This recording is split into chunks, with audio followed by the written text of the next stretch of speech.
સિમંદર સ્વામી જેના ગુણ લગાય છે, પાપી જીવડો એને સ્પર્શી સિદ્ધિ ગતિમાં જાય છે.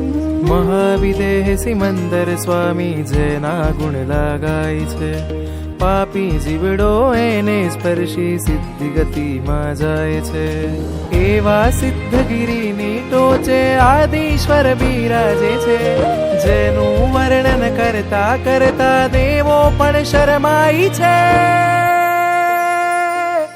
ગિરિરાજના આદિનાથ છે, એ નાથનો મન સાથ છે. સિદ્ધગીરીથી સિદ્ધ શિલાનો સાચો એ સંગાથ છે. ગિરિરાજના આદિનાથ છે, એ નાથનો મન સાથ છે. સિદ્ધગીરીથી સિદ્ધ શિલાનો સાચો એ સંગાથ છે. આદિનાથ દીનાનાથ, આદિનાથ પ્રાણનાથ, આદિ